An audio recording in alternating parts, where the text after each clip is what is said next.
Well, by any chance, if you earn above 60,000 Kenyan shillings at the end of the month, that's like $600 or less than $600, around $500 each out there. If you earn that amount of money, or should I say above that amount of money, hey, listen, you got no excuses, all right, to make some things or to make some decisions as far as the investment is concerned, all right? Now, listen, statistics are there. Most of the Kenyans, and I'm saying most of the Kenyans, they earn a salary of in between 10,000. Okay, let me be a bit decent. From 8K all the way to 60K. This is where almost, how can I even say this? Almost like 90s, over plus 90% of Kenyans, this is the salary that they earn. And by the way, the average salary in Kenya is around 30K or 30,000. 30,000, for those who are not Kenyan watching, is around $260, around there. It's like $260 per month. That is the average salary. Now, if you are earning over 60% or 60,000 rather in Kenya as your salary, hey, listen, this is the video for you, because I do get some clients calling me. Some we meet, physical meetings, and you find somebody earning a very quite decent salary of 100,000, 150K, 200, and the someone is actually struggling financially. And then you wonder, oh my goodness, if the one who is earning 250K is struggling financially, then what happens to the one who is earning 15K in a month? Okay, so you wonder what went wrong. Okay, now, if you're earning this amount of money that is around 60K and above, this is what I should tell you on this particular video. But before we do anything, hey, go ahead and hit that like button. Make sure that you subscribe if you're a new subscriber here, or if you've been watching my videos. By the way, I was checking on the statistics of my YouTube channel.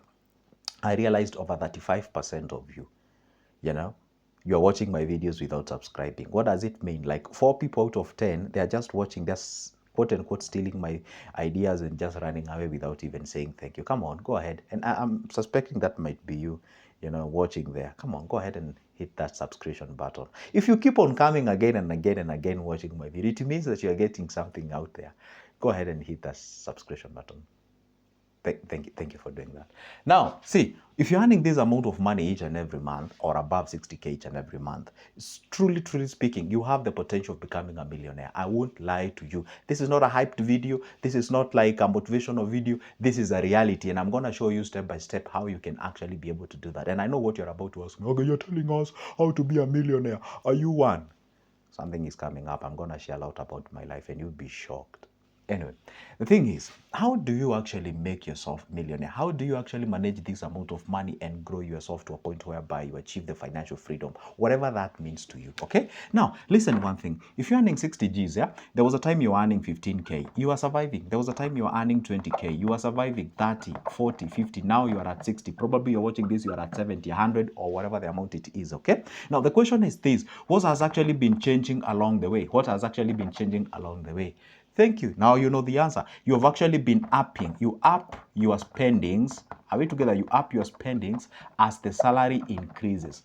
See, you are from 30, you get 40,000. You get out of the where you usually live. You go to a different place. You are paying your one bedroom, say, at around 15,000. Now you are paying it at 18,000. There is an increment of 3,000. Where you hang around, you no longer hang around there. You go to a different place. Of course, the moment you migrate from one locality to the other, that comes with how much you pay for your transport. That comes with how much you pay for your interaction, how much you pay for your coffee and such kind of things. Are we together? Now, the point is, when you're earning 60,000, I'm not going to dictate to you and tell you, you must be saving 10,000. I cannot use that language because truly I do not know how your expenditure looks like. But what I can tell you for sure, go back to your expenditure. Check out on what areas that actually consume your money unnecessarily. Because if you don't check on those areas, even if you get a 90, if you get 100, you still gonna be facing the same challenges. And this is what I want you to tell. This is what I want to tell you. Okay. By the way, I used a very funny formula, or I used a very funny formula that actually worked for me. If say you are earning this amount of money, say 60,000, okay, and you have say 2 children, or maybe you have a wife and a children, or maybe you live by yourself, ask yourself, is there a different version of an individual who has 2 children and a wife, and they're earning half of what I'm earning, and they're still surviving? If the answer is yes, then why aren't you surviving with double of what they're earning if they're surviving on half of what you're earning? What if you were to assume what if you were to assume the life of what the half of those guys are earning with a 60,000? It means that you simply by default you have 30,000 to actually save and invest, and you remain so say in a period of time when you're doing something.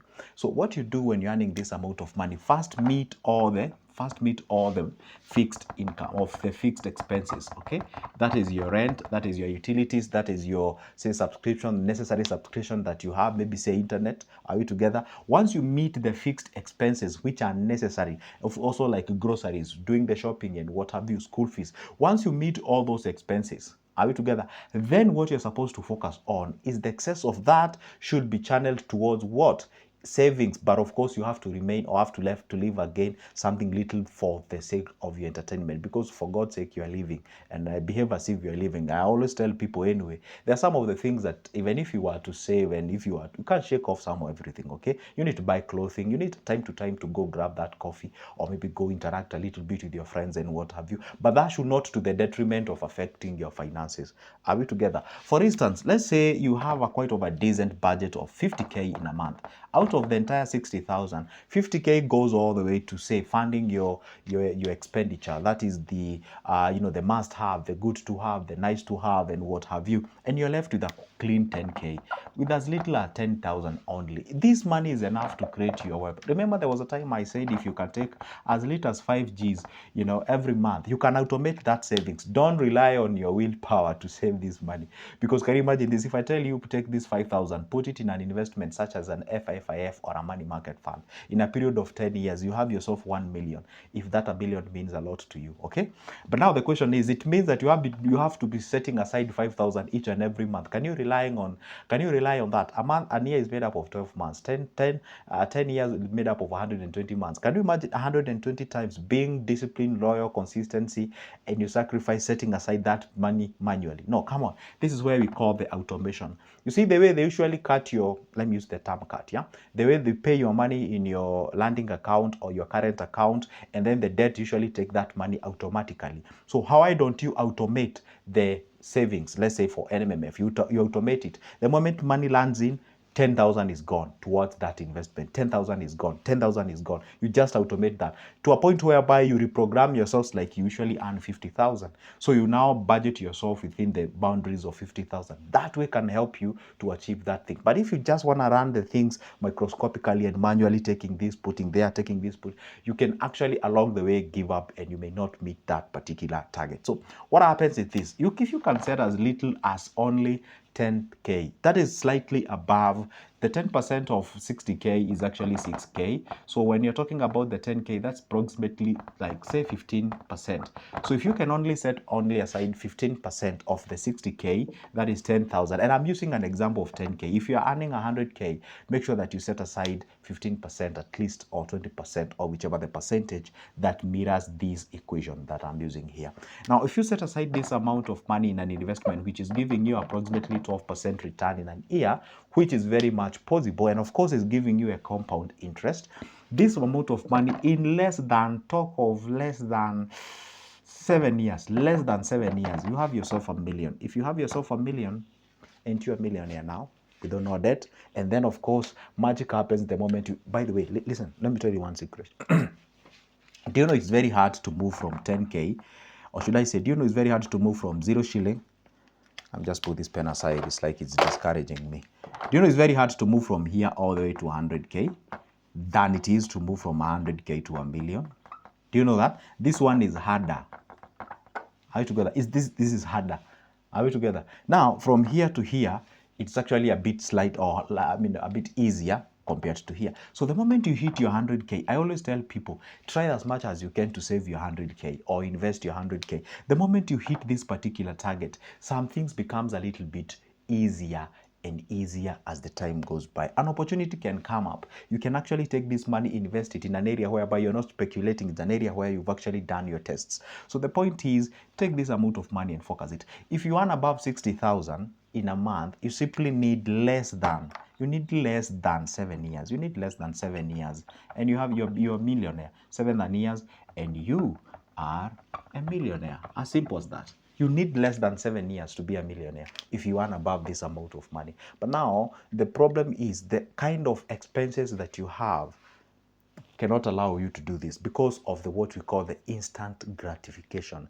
And the instant gratification is what is affecting most of the people as we speak right now. So how about if you were to focus on sacrificing as much as you can? If you earn above 60K, within less than 7 years, you have yourself a million. I mean, if a million means a lot to you. And by the way, if someone can show you how to get a million and get yourself to a million, then the rest of the journey you can be able to do it. By the time you accumulate this money to this level, I'm telling you, you already have your soft systems, you have the understanding, and then you can be able to grow that money to the next level. And you would just be someone with a million. You actually be a millionaire, because there is a difference. By the way, I don't know whether you know this. There is a difference between being a millionaire and having a million. You can give somebody who does not. Millionaire is more of a mindset than it is having the money in your pocket, you know. And the best thing you can ever be is be a millionaire and have the million by yourself. Because at times you can be a millionaire mindset, but it's not yet in your pocket. Anyway, if it's in your pocket and you have the mindset, then that is the best thing that you can ever. 60,000 and above, that isn't the money that you should excuse yourself that you're struggling financially. But disclaimer, there's some situation that you can get yourself is that they are out of your control, that truly can deter you from achieving this. If the situation you're facing such kind of a situation, there is always a way out, and we can have a private discussion with you. That's why I always tell you, my number is always on the description of this particular video. You can always grab it, shoot me a call or a text, and we can talk business. Just like an iron sharpens another iron, so do we learn from each other. Make sure that you stay put, make sure that you subscribe. And by the way, I still have my booklets as far as the investments are concerned. If you need any copy, it goes for only $280. For now, it's a goodbye and see you in the next one.